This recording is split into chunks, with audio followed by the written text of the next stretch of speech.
Welcome to Health Oddity, the show that strips away the jargon and hype surrounding all things health and fitness to help you live a long, strong and energetic life. Lining up at the bar this week, here's Peter Ladd and James St. Pierre.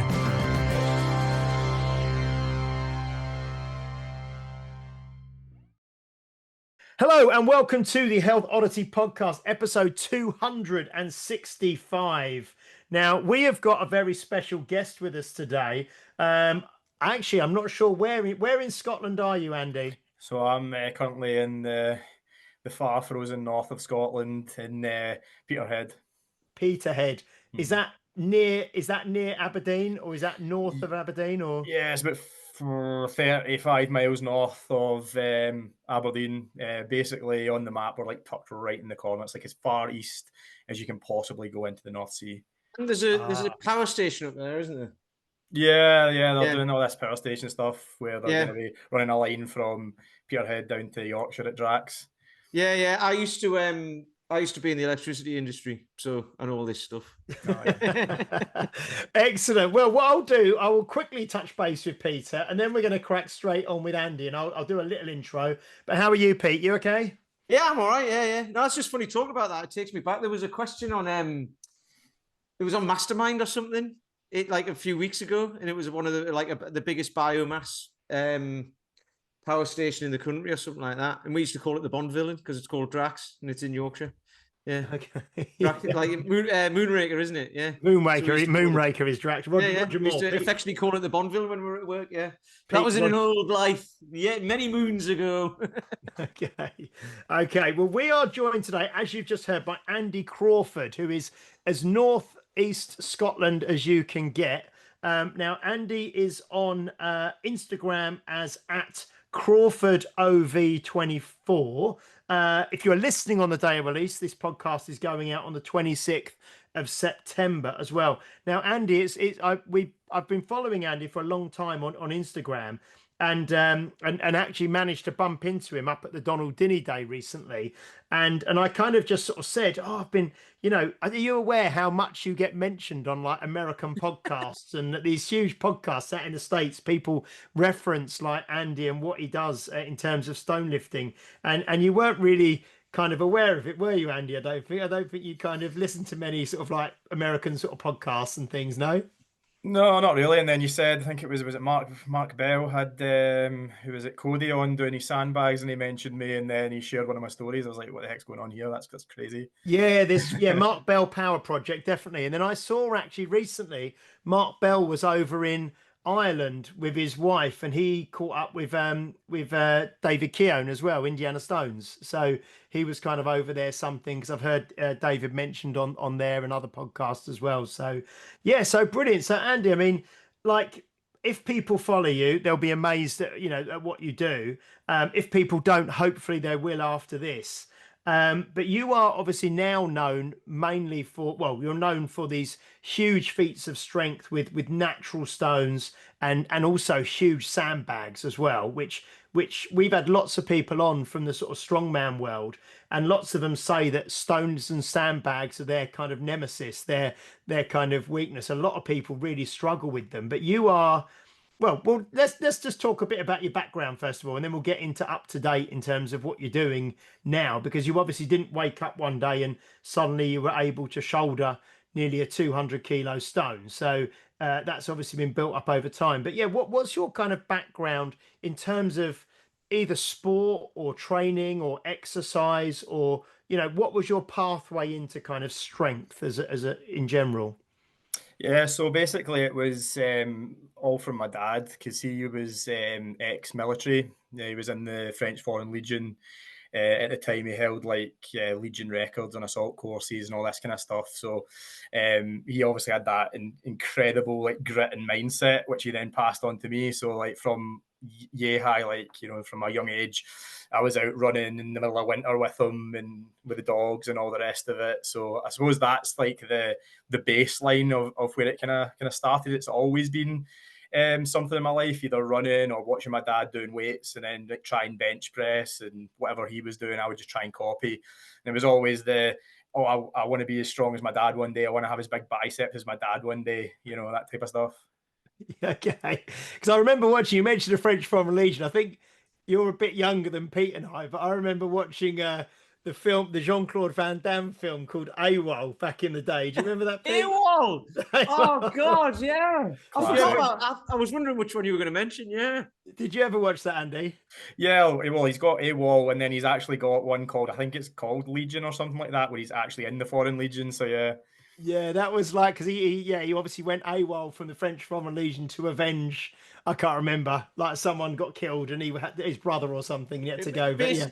And then he had to do the splits at one point for some reason. Yeah. And of course, start like underground cage fighting Yeah. or whatever it was. Yeah, Yeah. the Yes. usual. So your dad was a very fit, strong kind of guy and an early role model, obviously for you. And then did you? So obviously you saw him training regularly. You got involved in that as much as you can. And then what kind of was the first kind of thing that you maybe not took seriously, but did you kind of focus on something at a certain point where maybe I don't know you went into barbell training more, or you got more into running, or you got more? What was kind of which path did you take? Yeah, so the first thing was I showed a little bit of talent for athletics when I was at school. So I suppose that was the first thing. I had a decent javelin throw, had a decent like 100 meters time, was winning like inter-school championships and things like that. And that was it really. And then from there, just dabbling in barbell and sort of calisthenics kind of stuff, push-ups and pull-ups with my dad, and then got into extreme sports when I was a kid. So it was all the usual, whatever the fad was. It was skateboarding, it was rollerblading, it was did a bit of snowboarding and all that kind of thing. So I was always kind of active with it. Yeah. And because it's funny, isn't it? Because a lot of people that we've spoke to, and not a lot, but a number of people, like we had Lucy Underdown on, who was she was a thrower. She was kind of like discus and shot put, I think. We had Andrea Thompson on recently, who was also good at throwing in school. So it's these kind of explosive sort of power sort of sports, which obviously then lead and transition into this kind of strength, this kind of big sort of strength that you have. But I mean, I was watching some of your videos. I was showing a member the other day at the gym, and some of these lifts that you do, like especially with that, I think it's 192 kilo stone, like a long obelisk type stone. It takes a long, it's not a quick lift. It's not like an Olympic barbell snatch, which is like 3 seconds and it's done. Some of these things you're literally, especially the sandbags as well, you're kind of fighting with them, aren't you? And you're maneuvering, and it could be like a 30, 45 second lift, can't it? So it's a huge thing. I mean, when did you first start, you know when did you first lay your hand on stones? I mean, did you start with Atlas stones, then move to natural stones, or what was the kind of progression for you? So it was training for the Dinnie stones. So I had seen, I think it's Lee Holland Keane had come over and lifted them and had been like the first woman since Jan Todd to lift them. And I saw that in one of the local newspapers, and I was like, oh, cool, where's that? And it was just down the road. And I was like, well, I'll train for that. Unfortunately, at that time, my grandmother had been diagnosed with cancer. So I said, well, I'll raise money for cancer research, so get sponsored to kind of do it. So I got the sponsorship, and then it gave me like a kind of goal reason to do it. And I was just like, yeah, that'd be great. It'd be great to be like within the first 150 people to lift the Dinnie stones. And that's kind of where I started. And how long did the training for the Dinnies take you? Because we've had people on the podcast who have it's taken them years. We've had people who kind of more like months, and some so what was the process like for you? So far too long because of COVID. Because I was supposed to be round about 155th or something like that, and then pretty much when lockdown hit was when I was supposed to do my lift.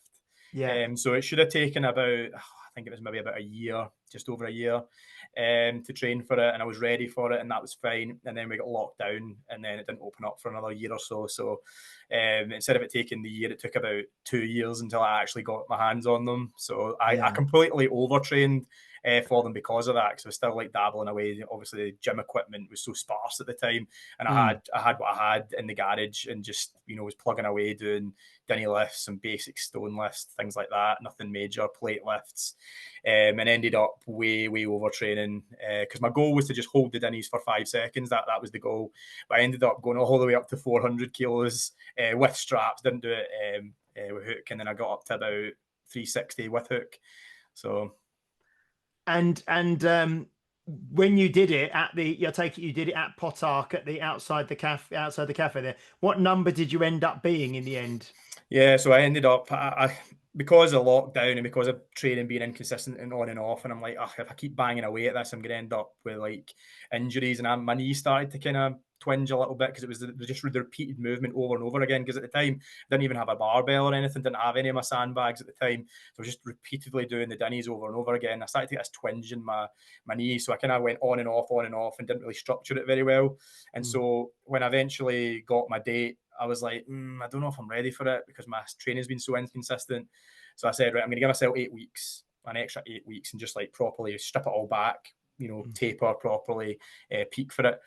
So I ended up being 174th. Wow. Because I think now are they like in the 400s now or something? Or I think so. Last time I looked, it was in the high 300s. So it must be touching 400 by now. Yeah. I was going to say. And you, like you said, you didn't have a barbell. You were literally mainly training with the dinny pins, were you, with the rings on them? Yeah, with plates and stuff. Yeah. Yeah. So I got a set made like way back, and it was a company called Killer Strength who don't exist anymore. And I got them to make me a set. That was before you could get them from like Cerberus and all the rest of it. And that was basically all I had in the garage at the time. And do you exclude? Sorry, go on, Pete. I was just going to say this is brilliant because like we're just talking about the Dinny Stones, right? And you're like, oh yeah, I didn't know what they were, but they're just down the road. We've been talking about them for a while now. We've had Stevie Shanks on, and like loads of people who've lifted them. Like Chloe Brennan, didn't we? As well, well. We were at the gathering. So the way we talk about it now is just like everyone knows what they are, and there's only 400 and something odd people who've lifted them. But it's one of those things like once you know about them, and once I'm saying not necessarily for me, but once you know about them, once you realize that like people have lifted them and then more people are lifting them, it's like it's quite accessible then, isn't it? Even though it's a massive feat of strength, it's really accessible. Because what was the name of the guy?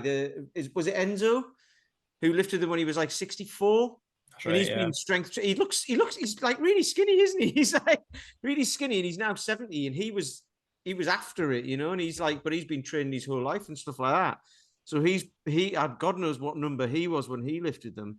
He would have been one of the earlier ones, but it's like, it's just great. It seems to have got this momentum, and we just still assume everyone knows what they are, but nobody does.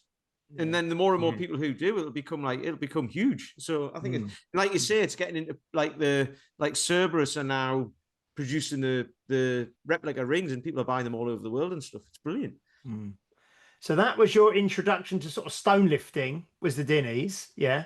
And do you remember how you heard about them? Because this was obviously maybe like 5 or 6 years ago, like you say, because it was pre sort of like lockdowns and everything. So was that? I don't think they brought out the Stoneland documentary then, had they? Rogue and stuff like that. Was that? So how did you hear about them back then? Yeah, so that would maybe have just about dropped at that point, but maybe I hadn't seen it. But it was the newspaper article of the Australian nurse in one of the local newspapers that I saw, and I was just like, well, great. And then the same local newspaper then did the article about me to sort of say there was a local teacher. He's not even a PE teacher, he's a geography teacher, and he's going to lift these really, really heavy stones for a good cause. So that was it. Is that your day job, a geography teacher? Yeah, well, it was. So I've changed slightly recently. So I'm 50-50. Half the time I teach lecture at the University of Aberdeen, and half the time I'm in a local high school. I'm no longer doing like social subjects. I'm doing like support teaching, like for special needs. Okay. What, across both in the school and the university? Or yeah, so it's quite. We've got a 50-50 job, 0.5. So half the week in the uni and half the week in a school. Yeah. Oh wow, that's fantastic. Yeah. So yeah, just wouldn't have, because And what do your students and people you work with think? Do they know about this kind of alter ego, this sort of like other life that you've got outside of work? Yeah, they love it, and it's the fact it's the conundrum, because it's like, but why aren't you a PE teacher? They can't get their head around this. It's like, yeah, I would understand if you're a PE teacher, fine, but you're a geography teacher. You're supposed to be having running about in like a tweed jacket with leather patches. Like, what's going on? You know, like reading dusty old maps and things like that. Like, it fascinates them, I think. Yeah. Oh, wow. And yeah, so you mentioned as well, just a touch again, because you mentioned training at home in the garage. Now, most anyone who does follow you at the moment, obviously we see you out and about at different places lifting natural stones, but it looks like most of your training is done at home in the garage. Is that right? Is that where you sort of predominantly train? Yeah, that's right. Back when I first got training with my training buddy, Michael Brown, it was a lot more at his, because he had a lot more of the kit. So it was the mouldy shed, hence the the t-shirt. I don't know if you can see it, but Yeah, I just can a, see. Oh, just the a, mouldy yeah, shed crew. mouldy shed crew. It became a bit of a meme. So Yeah. basically, it's this horrendous asbestos roofed ancient barn that's, was used for housing like livestock that he made into a gym, basically, and that's where we started. But then as I get more and more into it, so I've got more and more of my own kit, and then most of my training's now in the garage. Yeah. And where do you, because the stones obviously that you've got at home, I say that massive 192 kilo sort of obelisk stone, which does have what's it called? The name of it? It's been affectionately named the Invernetti stone, because it's near an area called Invernetty in Peterhead. Okay. So do you have that at home now? Do you? Yeah. Yeah, that's at home. And I mean, I don't know if it was your wife or your girlfriend or partner who I met at the Dinnies who was with you there at the gathering, was it? Yeah, that's my girlfriend, yeah. Yeah, your girlfriend. I mean, what does she lift and stuff as well, or what does she make of it? Because it was quite funny. You were walking around the Dinny Day, and you were like obviously like a bit of a celebrity. People were like coming up and talking to you and taking photos, and you were training, you were doing that sort of stone off with Luke Stoltman Yeah. and things. What does she make of it all? Well, I mean, just touching on what you said there, that was the most bizarre visit, because that's the first time I've been to the gathering, been, 3 or 4 years now, and that's the first time I had that kind of, Z-list celebrity status, and it was a bit weird. It was like, this is weird, because at first I thought people were taking the pee. I was like, oh, can I get a photo with you? You're my favourite stone lifting celebrity. And I'm like, come on, mate. But no, they were being genuinely serious. And I was like, that's lovely. But yeah, to answer your question, she loves it. It was something we kind of got into, the touring around the stones. Like, once I'd done the Dinnies, it was something we kind of got into as like a sort of post-lockdown. Let's do something new. Let's go and visit these stones that are all around Scotland. And she loves it, because she gets to travel, gets to see all the beautiful country, and then it's traveling with a purpose. It's great because I get to do the lifting, so it's a win-win. Yeah. So I suppose I want to touch on. We don't often talk about it on the podcast. Obviously, we have people on the podcast, and some things you don't talk about, and just if people don't bring it up, I don't really bring it up. But you are, you're like you. I think before we just press record, you said you're kind of like, how tall are you? You're around 6 foot, aren't you, or just shade under maybe? I don't know. Just missed out on 6 foot, so like 5'11" something, like just Yeah, under but it's 6 about foot. the same height as me, I think, from when I was stood next to you. And you're around a sort of 110, 111 kilos, something like that.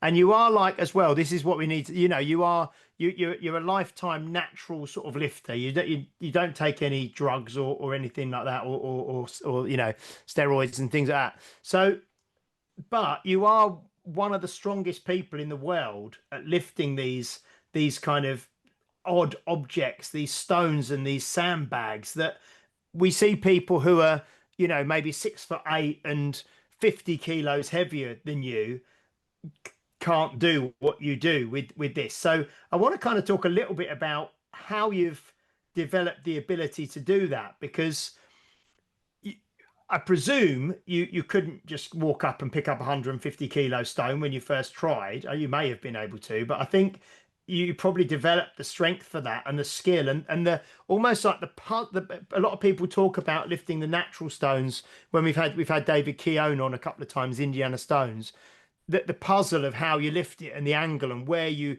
you know, where you grab it, and then when you transition to the different stages of the lift. So yeah, how did you develop that? I mean, is that just something you've done over time?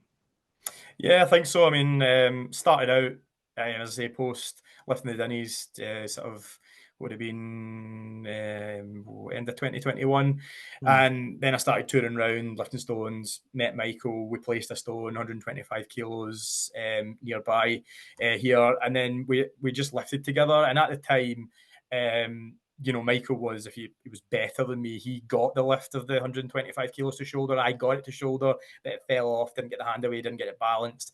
And I suppose the thing is that I've just remained completely consistent and just tunnel vision. And it's like, I always joke to people because people are like, oh, are you so good at this? Oh my God, oh, this and that. And I'm like, oh, I'm a one trick pony, you know. I'd go to comps if there's a natural stone to shoulder or a natural stone to barrel event. Yeah, I'd probably like be top 3, but I'd probably zero everything else. You know, like overhead log, you name it. You know, I'd do okay in deadlift. I'm alright at deadlift, but any other event I'd zero. So it's everything in perspective. It's just because I've specified in something for now 4 years, thousands and thousands and thousands of reps, just drilling in that that type of training. And outside of Basque country, which is where stone to shoulder is just absolutely massive, so the Basque stone lifters, and from what I can see, maybe I'm just not good at research and I don't know, but they're quite secretive. Like, you can't easily go onto YouTube and go Basque stone training program. It just doesn't exist as far as I know. So outside of Basque country, there's very few people who are just doing exclusively stone to shoulder. I think I must be like one of the only ones that just does stone to shoulder, because there's no stone to shoulder events or competitions like there are in Basque country. So it's like, what the heck's this guy training for, you know? So I've been drilling it in, and then I've been working it out for myself as I go. So it's like, okay, where am I weakest? Well, everyone's weakest when the stone is above here. And that's simply because we're also used to lifting stones to chest. We're used to lifting Atlas stones onto platforms. But as soon as it gets past this height, even as you said, you're massive guys. You go back and watch the Arnolds. Amazing power from Thor, from Hooper, everybody up to here. And then it all gets a little bit shaky because it's gone past chest height. So that's why I've invented my own little, well, I mean, the Basque guys are probably doing it, but I don't know. But I've invented my own little sort of drills and ways to train that, which is just get as much exposure with a stone above that height as you possibly can. So instead of just shouldering the stone and dropping it like you see most people do, I would take it to shoulder, lower it back down to chest, pause for 30 seconds. So as I'm breathing with 130 kilo stone in my chest, and then pop it back up to shoulder.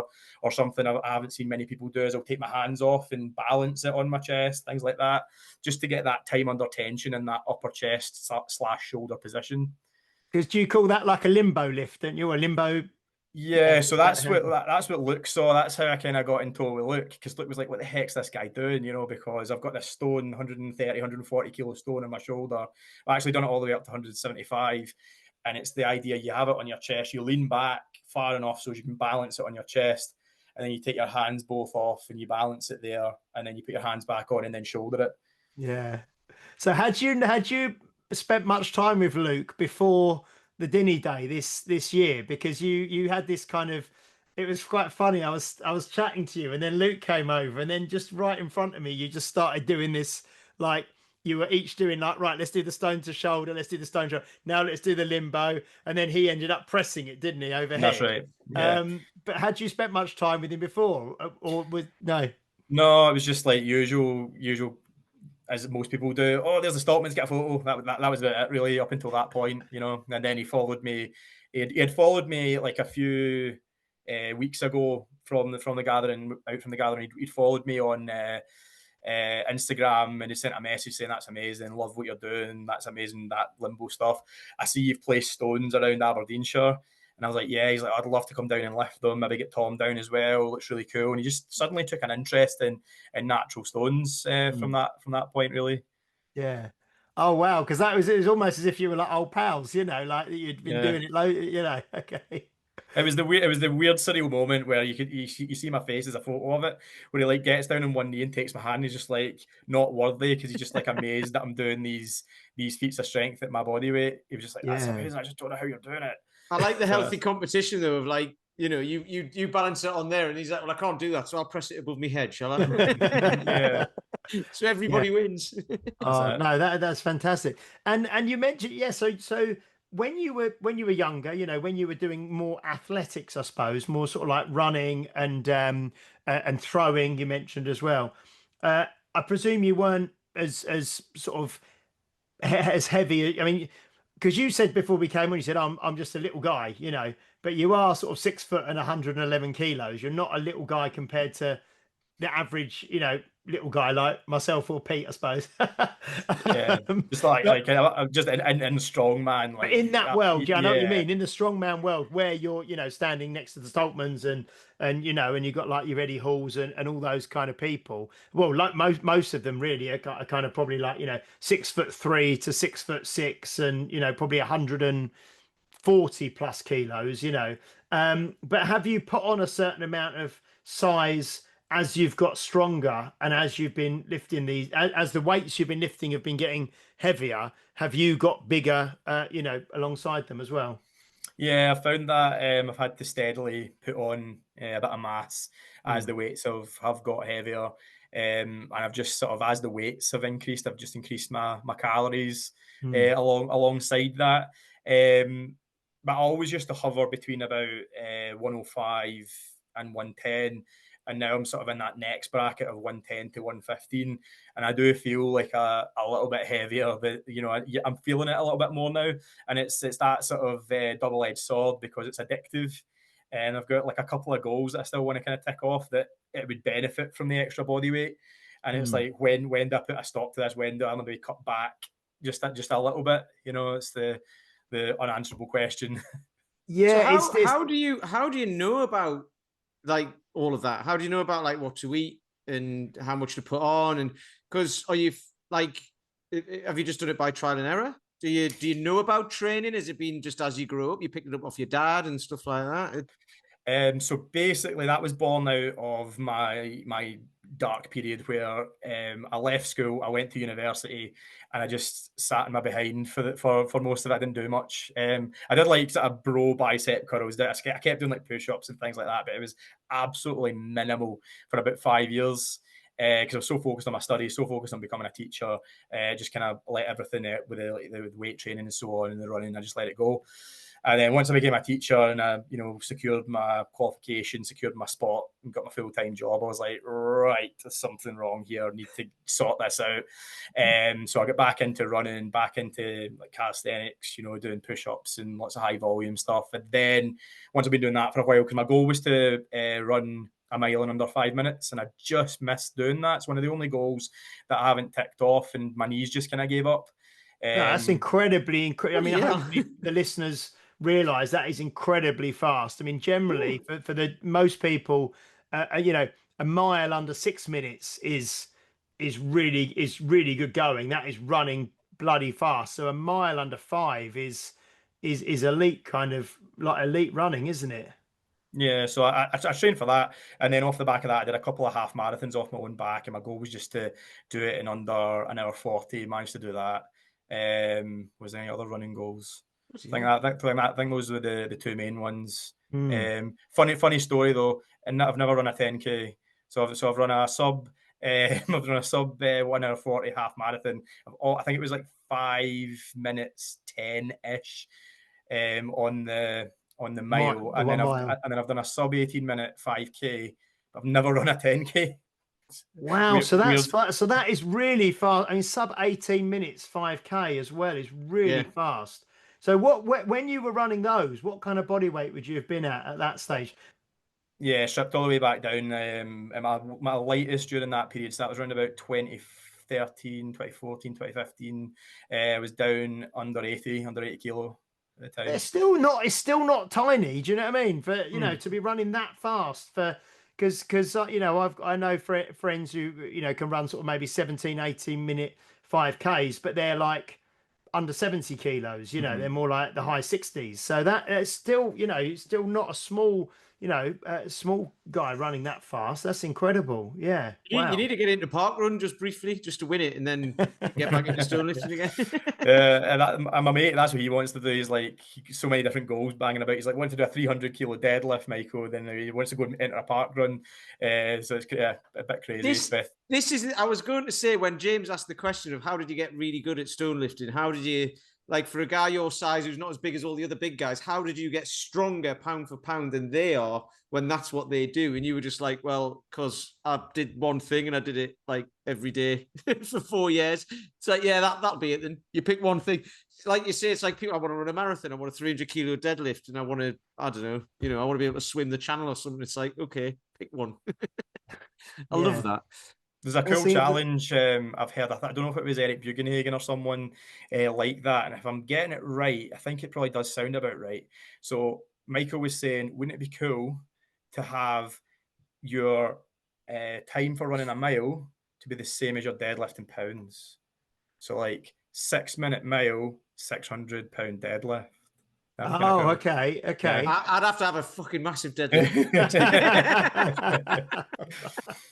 1,000-pound deadlift.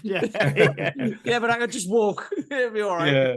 Yeah. Oh no, that's great. No, because I remember, because you said when we spoke at the Dinny Day, you said you did used to, like you say, train with barbells and train all different ways, and then you just went, like you say, went all in on the stone lifting, and also very specifically, like you said, went all in on the stone to shoulder. Yeah. So that's so. But would you? I mean, I'm just thinking like more like comparing it to conventional training.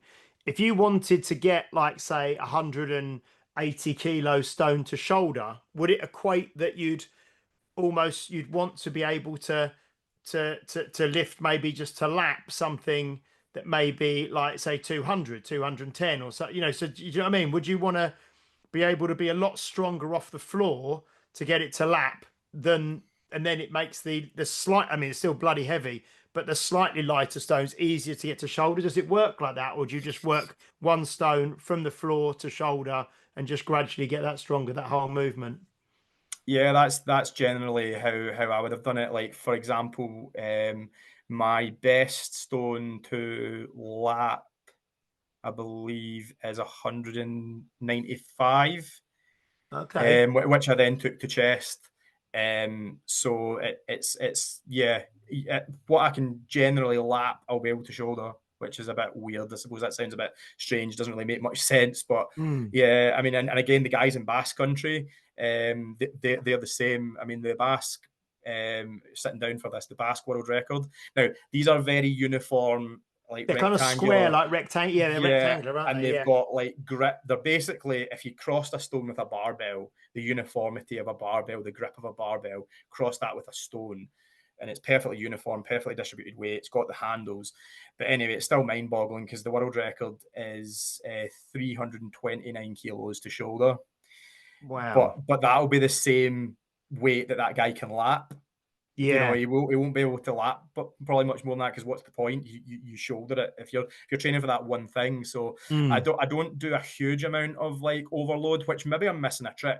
I've actually been thinking about it recently. Maybe I'm missing a trick in that maybe I should be doing more plate lifts like I used to, and try and get like, I don't know, like a 1/4 ton to lap, something like that, or use a strap. Because that's a hugely underrated thing that nobody's really doing that I know of.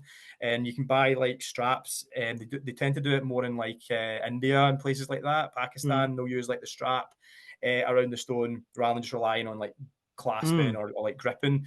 And stone lifters must be leaving a huge amount on the table not using that, because if you were to train for like a deadlift and not use straps, well, you're limited by your grip strength, so you're leaving a lot on the table, I think. So that's a completely untapped dimension as far as I know at the moment. Yeah, because that's what I was thinking, just from a conventional kind of training perspective. You'd think that, if most people can, although it's a similar movement pattern, they might be able to say deadlift, like, I don't know, say 250, 300 kilos.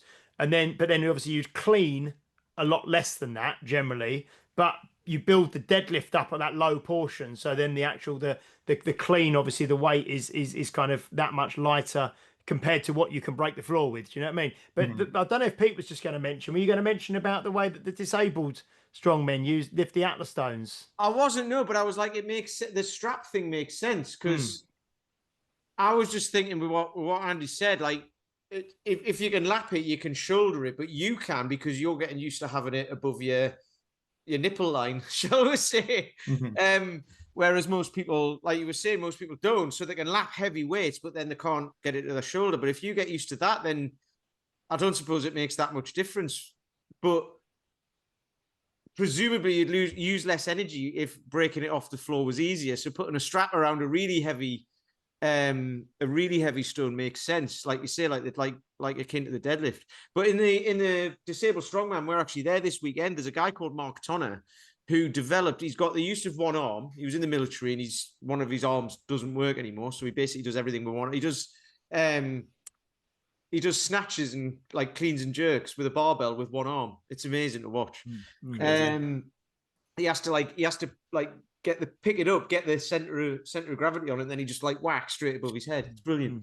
But he developed this strap for the stones where they tie it to one arm, tie it all the way around, and then he uses his good arm to pull it round the stone, and then they can pick them up and put them on as if they're using both arms. There's him and Erin who do it as well. Yeah, I think I've seen that. And is that the guy that's doing like 170 kilo stones? Oh, yeah. Yeah, he's doing like big stones. Yeah, I've seen him. It's amazing. Yeah, because it's almost like it looks almost like a fabric agility ladder, you know, that's a sling. So you roll the stone onto it and you can pull it really tight, and then you just, you know, lift it up. But that sounds similar to, you know, like I said, that's what I was thinking, because we're at the Britain's Disabled Strongman this weekend, aren't we? So we'll see them doing that this weekend. But yeah, it sounds almost like that. Yeah, so you could, yeah, I mean, it's fascinating, isn't it? Because like you say, you're almost pioneering now where you're at. There's no one else really, or very few people anywhere near where you're at. So you're kind of now going to be pioneering ways to take it even further, I suppose. Yeah, I suppose that's kind of, as I say, obviously the Basque guys know what they're doing, but I don't have any like sort of book or resource to go from, so I'm just kind of making it up, and that's something that's really, you know, had the light That's why you bulb need to moment. write one. Yeah, well, but this is what James is just saying. I think you'll be the guy in like another 5 or 6 years or whatever. You know, it'll be like, well, I was right. Like David Keown's written a book, like, you know, he's doing about the Irish Stones. He's gone and found them all, so it's his thing. So this will be your thing, won't it? To me, I love it. You know, so it'll be like for all the little guys out there who are a mere 6 foot tall, they'll be able to lift them bigger. Yeah, I just need to kind of commit to it and find time, because I've got a lot of requests for like training programs and things like that, and I just really don't have the time with the 2 jobs and then all the rest of it. I need to try and find time to actually sit down and do that eventually. So how much time do you mentioned time there? We'd, like you say, half of your time spent in a school, half of your time spent at the university. How many times a week, or how much training do you do a week for yourself to get to kind of the level that you're at? So slowly but surely I've had to taper it off. So I used to do like 3 or 4 days a week when the weights were lighter. But now that, to put things into perspective, I warm up with 104 sandbag. That's like my lightest weight. And then it will be quickly into like 116 sandbag. And then my lightest Atlas stone I've got now is 130 kilo. Lightest natural stone I'll start with like 118, you know. And but if you rewind the clock back, those would have been like almost top weights. Like 118 kilo natural stone would have been like pretty much top weight 4 years ago. So I could train a lot more. So I've had to strip that back to 2 days a week to allow for the recovery to be optimal. So usually I'll train something like a Monday, Friday, or a Tuesday, Saturday, or something like that. So you try and have that kind of, like you say, 3 or 4 days rest in between.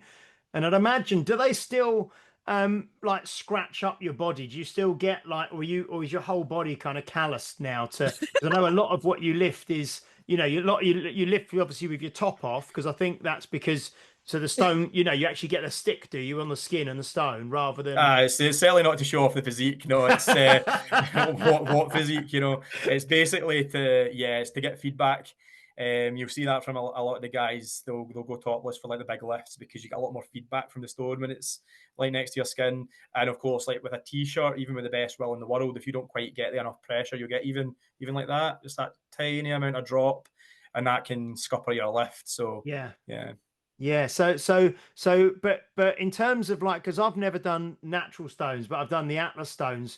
And when I do like a session on those, because I don't do it very often, but when we do, and I know that everything you do is tachyless, isn't it? You don't use any tacky for anything, as far as I'm aware. Only when I get to 164 kilo Atlas stone. When I get to that point, that I'll still throw in a little bit of the lightest grade tacky or use tacky spray when I get to that point. But everything up until the 164 kilo Atlas stones tachyless, yeah. Yeah. So, but when I've done it, I always get, like the inside, the forearms are all, like scuffed up for days afterwards. But are you? That's what I mean by being callous to it. Are you? And the natural, I mean, do you still kind of, your body get roughed up and scratched up, or are you fairly immune to that now? Yeah, pretty much immune to it now after 4 years. So it's like my forearms are like, dragon scales are like horrible. Yeah, like I used to, same as you, I used to get like all bruised. Yeah. But now, I mean, I did the 164 for a double for the first time because I'm training for the 180 kilo Atlas stone to shoulder, and did that just a few days ago, and it's absolutely perfect. Like there's nothing there, just used Must to. be good for like when you're painting and decorating the side of the walls and that. You're just like, I'll just just rub the arm, I guess. Yeah. There you go, sorted. Yeah. So because the heaviest Atlas stone, I think, is it still 174 that you've shouldered? Yeah, so there's a big disparity between 173 or 173 maybe. 173, yeah. There's a big disparity between my sandbag, my natural stone, and then my Atlas stones lag behind, and that is simply because you can't bump Atlas stones. That's where true, like absolute monstrous raw strength can get you through. Because if you can get that momentum from lap with the Atlas stone and get it to roll, it can roll up further. So my sandbags 194 to shoulder, natural stone 192, and then it's a drop to 173 for the Atlas stone. But I've just recently got my brand new Atlas Endurance, beautiful thing, work of art, 180 kilo stone. Made. It's in the garage and I'm feeling good. Just doubled the 164 quite easily. It wasn't as difficult as I thought. In fact, as I said, I could have probably worried a third rep. Could have probably maybe get it for a triple. I mean, I think for sure I could have doubled it to shoulder and then got it to like high chest again. So I think I'm pretty close to the 180, and I'll hopefully have that before the end of the year. And then that's it. I don't think I'll push much past that, because the next jump up, there's not that many 190 kilo Atlas stones going around, because the next jump would then be 200, and I don't know if that's within my capabilities. We'll see. I don't know. I think as well with because the Atlas is the Atlas Endurance one you've got, like the almost like the granite looking one that's the same sort of color as my t-shirt. Is it like that, the Atlas Endurance one, or? Oh no, this is just like the ones you'd get in like strongman competitions, just that perfectly round, and it's their custom sort of black. Oh yeah, Atlas but I've stone. seen them. The Atlas Endurance ones are almost like huge marbles. Some of them they're really beautifully made. Is it? Yeah, like there's yeah. lots of different colours and things like that. But I just went for their standard now is these kind of black Atlas stones. Yeah. But as you know, I'm the proud owner of the heaviest dragon egg stone in the world, because they've started making these. They either call them dragon eggs, dragon stones, or Basque stones. And they've been recently in all the ultimates, and I think it was England's strongest. Yeah, because man. I was at the UK's, the Ultimates UK's, and they did one of those to shoulder. And Chris Beetham was there doing it, and right. and Andy Flynn. Who makes those dragon egg ones then? That's Atlas Endurance as well. So the yeah. heaviest ones in existence up until that point were the 140s that they were shouldering at the England's and the I don't know if it was just it was Scotland's, England's, and then it was the Welsh as well. Yes. Yeah. So the heaviest ones there were 140. So I was like, I need to get myself one of those, but I want the world's heaviest one. And Liam Brown has a 162. Yeah. There was a kind of, I think it was a dud that Stephen had accidentally made too heavy. So Liam bought that. So I was like, I'll have to get one made, because that would have done me. So I said, right, let's get one that's around about 170, and he got it 170 on the nose, and that's currently the world's heaviest one, which is kind of cool.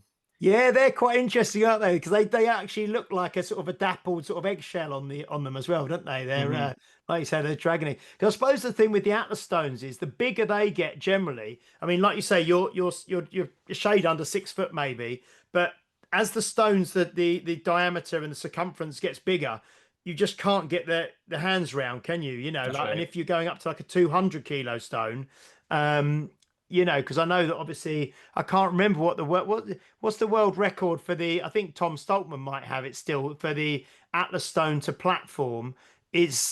Is it as much as 300 or something? It's like I could be wrong, don't quote me. It's like a shade over 280. I think it's like 283, I think. Yeah, okay, Something like that.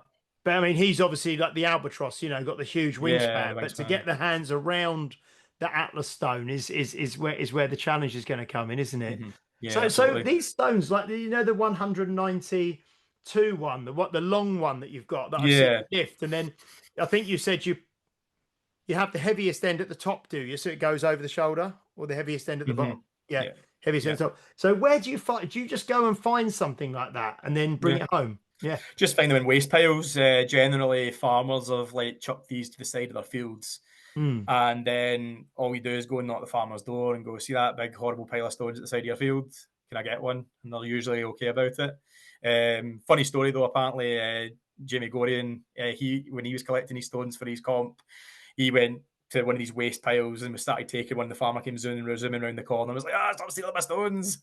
So that was pretty funny. But no, generally that's where I get them, just waste piles plowed to the side of fields. You'll be able to walk up in future and knock on the door and go, I'm world famous stone lifter Andy Crawford, by the way. I'm taking one of those stones. And they go, yes, of course you can. That would be good. And then how do you actually, I mean, I've seen you weigh them as well, but what's the process of, how do you get home like 190 kilo stone? Do you go with a friend or something and load it in the back of a truck and yeah? With great difficulty, and we've got this. If I ever do write the book, I'll put this in the book because we've got it down to an absolute fine art. And believe it or not, all these stones, apart from one or two, have gone in the back of a Fiesta. Right. Okay. and the Fiesta's fine because you look up the payload of a Fiesta, and as we always say jokingly, it's the equivalent of having Tom Stoltman in your boot. Yeah, that's all it is. Yeah. So it's all good. But I always find the hardest thing then is getting it out the boot, isn't it? Massive. That 192 was the hardest thing to get out because it's so flat and because it's just like a Fiesta and you get you get the drop with the lip of the boot. Because if it was like a normal car, you could not a normal car, but like an estate or something, you could slide it a little bit more. But because it dropped in, we really struggled to get it back out again. But we've got a good process going, so normally it's quite slick. Yeah. And then in terms of weighing it, because I've seen you weigh these in your garage as well, and you've got some kind of sling sort of set up and almost like, I know it's a lot more heavy duty than this, but like the kind of the scales you get to weigh your luggage or something that you pick it up or a fish or something, you pick it up and it gives you the readout. You've got something like that, have you use? Yeah, so I invested in that when I started taking it seriously because I like to know what I'm lifting so as I can roughly program what I want to do and roughly work out how much volume I'm doing in terms of kilos in a session, that type of thing. So I bought myself like a chain block hoist and then one of those crane scales they call it, which is rated to 300 kilos. And then it's just a case of getting the stone, ratchet strap it, hook it in, and up it goes in the chain hoist. And so then I know exactly what I'm lifting. And it's also quite handy for the naysayers because there's a lot of naysayers that are like, fake rock, it's styrofoam, yeah, right, mate. And it's just like, well, there's the video of me weighing it. So I never understand that. I mean, why people would say that you were faking it, or why anyone would fake it. I know that I'm sure people do because, but it's kind of like. There's no benefit to it, is there? I suppose there is, but do you know what I mean? I just don't really understand why people would want to fake a lift or accuse someone of faking a lift. But I suppose there are people out there doing it. I don't know. I mean, I'm not about big views and exposure and all that. It's nice to get recognition, but believe it or not, that's the video that did the best on YouTube. Was one of the ones where I shouldered a 147 kilo stone quite easily. Really quite easily, and everybody was like, "It's not that way. It's such a liar." And it was just this rage bait. And I'm like, maybe I should do this a lot more. Just shoulder a stone and claim it's 200, and then people will just go bananas, and that'll get me, better reach. Who knows?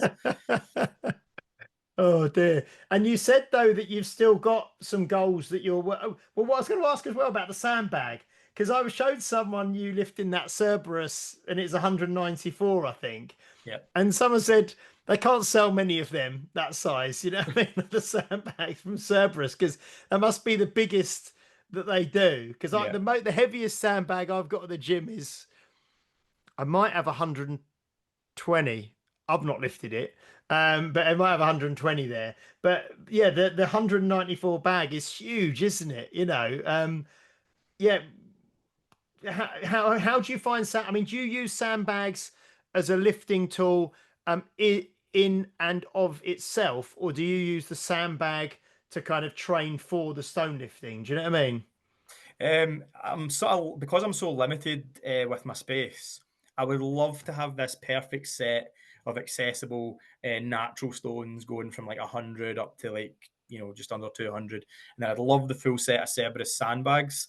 I'm fully sponsored. I could ask for them, but I can't. I just don't have space. And then same with Atlas stones. I'd love, 100 up to 200 set, just don't have space. So just necessity is the mother of invention. So basically, I have to use natural stones, sandbags, and Atlas stones in my warm ups each session because I just don't have space for everything else. And I think that's one of the accidental keys to my training, is because I'm training all aspects all the time. So it's not as if I'm doing like a block of only, I might do a block of only sandbag in terms of my heavy working sets, or Atlas stones or natural stones. But before I do that top set or sets, I'm working my way up through the weights of the round sandbag. Then I'm going on to the normal sandbag, 116. Then I'm going to a natural stone that's 122. And I'm working my way up through that as my warm ups. But I'm hitting all the different like objects in my warm ups. And I think that's what's key, because that must be just hitting everything. Yeah. And how do you? Sorry, go on, Pete. That sounds like another, like you say, you're dropping your secrets here, by the way. So anyone who's listening is going to be like, all of a sudden, all these people will be up to your level, because like saying keeping it above chest level, and then that as well. Because I mean, I bet you there's like people who want to lift Atlas stones. So all the lift is Atlas stones, and it's like, do you become better at lifting Atlas stones if you lift the natural stones because it's there, it feels easier. Because it's all about like central nervous system perception as well, isn't it? I suppose, of like, well, that felt easier than that. So if you're going through sandbags, natural stones, graded, not graded, dragon egg as well. Yeah, dragon egg as well. But like uniform stones, it's like, yeah, it must just be, it must just be like going along like I can lift anything. So, you never know, you might get better than the Basque lifters then, because theirs are all uniform. So yeah, well, that's the thing. I would love one of those Basque guys that's like, lifting 250 plus kilo perfect cube things. I'd love to see how they would do on the likes of my very, very unbalanced, almost triangle shaped 192. It'd be fascinating to see how they would get on, because even when they do lift natural stones, they tend to be like quite round or like very like egg shaped, very uniform. You don't tend to see them doing completely odd object lifting, which would be so something. Do they not do they not come over to Scotland and have a go and all of that sort of stuff? Does it not happen? No, not that I can see. I mean, there's been a few likes of Ryan Stewart, and there's been a few other folk from likes of America and Canada and so on. I think a couple of British guys have gone over to Basque Country, and it's almost going into like a secret lost tribe, lost society type of thing, because we just don't get much information, and those that do get the information are kind of inside that inner circle. Like Ryan, he'll get a lot of information, a lot of things sent to him from the Basque guys, because he's been over on that kind of pilgrimage. But in terms of mainstream stuff, you've got the Rogue documentary. That's the only one I've seen that's a sort of major output from the Basque Country, so that's quite secretive. Yeah, because obviously you get people go over to like Iceland, don't they, and do the stone tours, and now come up to Scotland and do the stone tours, and go to Ireland now. So then maybe that's something that might develop over time. I don't know. Or maybe, like you say, it's a culture where they don't necessarily want to share and want everybody coming over. Or maybe they are all polystyrene and they just don't want anyone to know. I suppose the other thing is that it doesn't have the same kind of aspect to it in terms of the travel, because you'd be going over there to a village, to like a warehouse or a gym, a very rustic gym, and you'd be just in a building lifting these, or these kind of like different cylinders and cubes, concrete cubes, and the rectangles, and you're like, geez, I've traveled all this way to go to a gym, whereas you don't get to do the touring around and seeing the countryside like you do with the Icelandic stones and the Scottish stones. Yeah. And I was going to ask as well, in terms of, you mentioned that new fairly new, the Cerberus, the kind of the Atlas stone sandbag, the round one. How do you find that? Because I've never used one of those yet. Are they? I know it's another thing, but do you like lifting those? Yeah, so those things are amazing. For me, at least, all aspects of the lift are more difficult what I'm comparing it to is tackied Atlas stones. So if we compare Yeah. tacky Atlas stones to the sandstone bags, the only bit that I find easier is the pickup, because you can really dig your fingers and really get a grip, make your little groove in the bag. Yeah. And lift it up. All other aspects, especially the shoulder, are more difficult pound for pound. So if you wanted to be training for like a comp where you're doing Atlas stones, I'd highly recommend using them, because especially if it's the shoulder, because they are so much more difficult. Like my PB, they only make them up to 140 kilos, and the 140 kilos is absolutely massive. And we overloaded it with some weight plates, and my PB is 153. And I think I've got 160 in me just now, but in terms of anything more than that, that'd be really, really tough. And if you compare that to like the 194 sandbag, that's like a 34 kilo difference. So it just shows you how hard those things are to shoulder. Hugely difficult. It's a great training tool. Do you have to really fill them quite well so they're really stuffed? So they are pretty solid when they're full. Yeah. Oh geez, if you wanted to intentionally, because I've got a bag that's intentionally underfilled, it's got two 5 kilo dumbbells in it instead, and it's intentionally like that, so it's so much more difficult, and it's flops around and all the rest of it, takes your power, doesn't roll nicely, and you could intentionally do that to make the lift more difficult. But if you wanted to make it a bit more stone light, then hard pack it. Yeah. Wow. No, that's fantastic. Well, so what is next then for you? What is the next challenge that you're training for, or what is, what are you going for next then?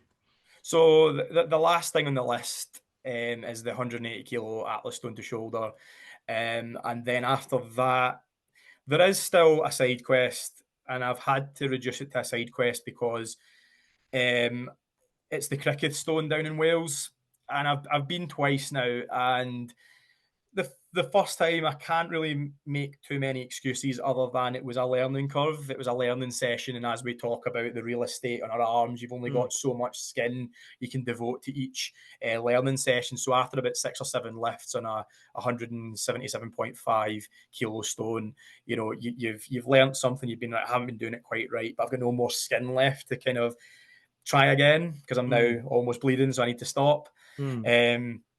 So there's that stone, but it's you'd be shouldering that one. Yeah, I'd love to be the second guy in history to shoulder that, but it's the setup, because you have to. Well, for me, I have to drive nearly 9 hours to get there.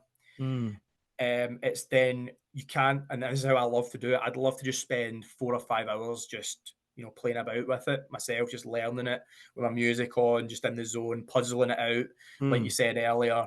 But you don't get that because, and that's nobody's fault. Like I'm not Steve Barr, the guy who looks after it, is just the greatest guy, lovely guy, passionate. But just because it sits in the middle of the town, and you can't just have it lying there because people would come and roll it about, or drunks would try and lift it. So he adjudicates and watches you lift it, and so you're on a bit of a time limit. And it's just the kind of pressure of that after you've driven 9 hours, and you're like, I've only got a limited amount of time and all that, and just it's very difficult for me mentally to get around that. So I've had to reduce. That was my main goal, but I've had to reduce that to a side quest now because it's just not working for me, the setup. So it will be the 180 Atlas stone, and then I would like to, after that, change it up a little bit, and I want to do a 300 kilo deficit deadlift, beltless hook grip. That'd be nice. Wow! And what would the deficit be? Would you be on like a plate or something, or just like a couple of an inch and a half or something? 2-inch deficit. Yeah, that'd be nice. Yeah.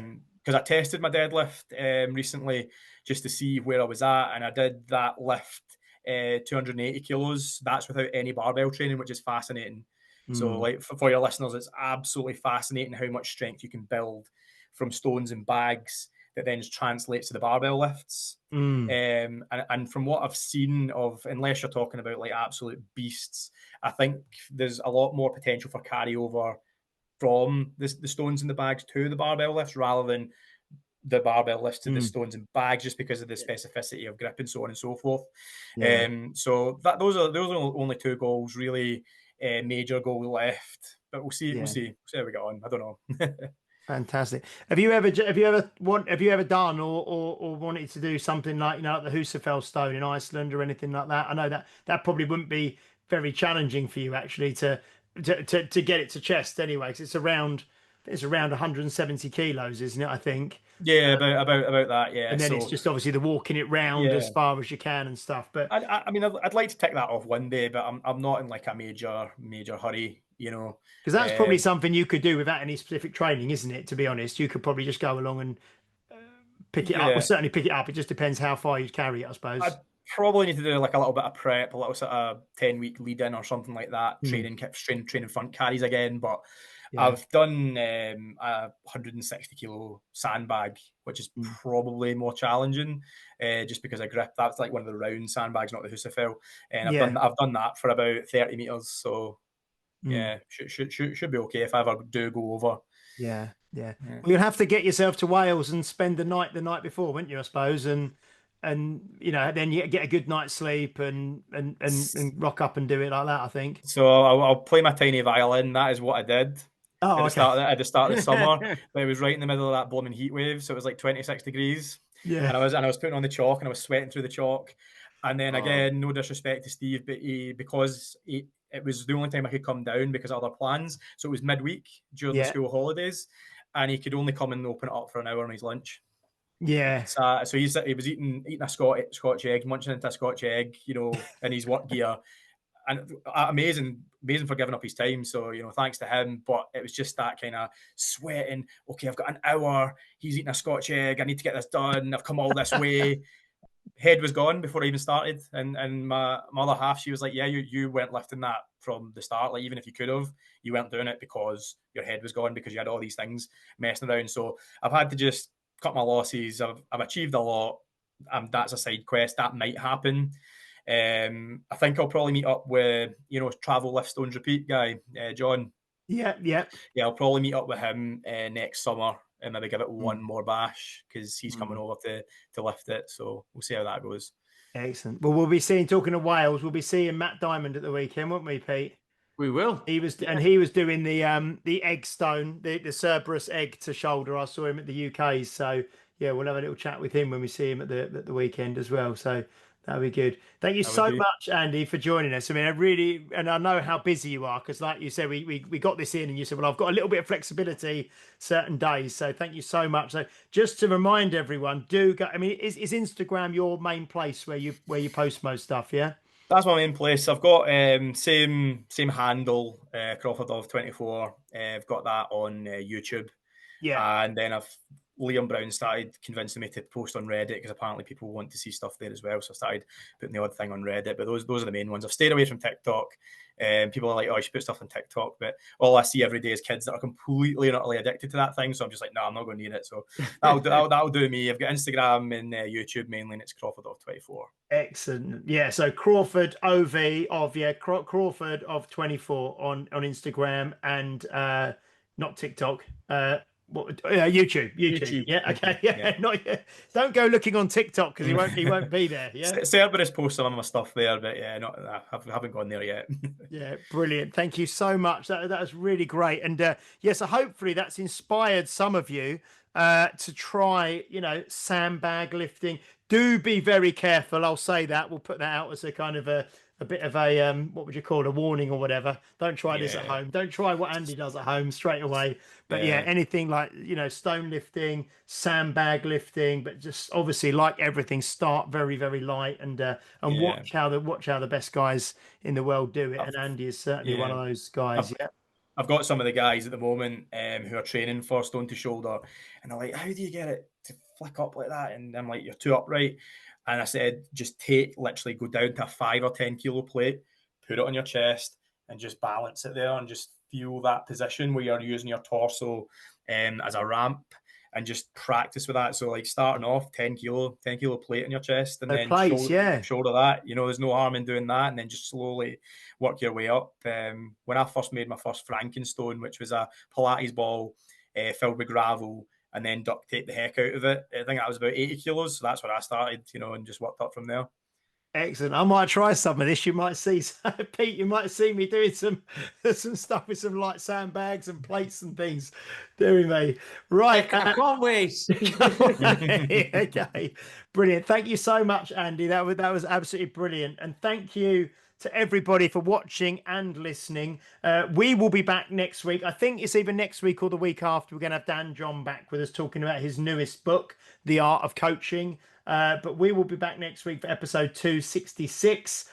Please do like, share, subscribe, leave a review if you're watching or listening on a platform that allows you to do so, especially if you're on Apple Podcasts. We're trying to get our reviews up on there.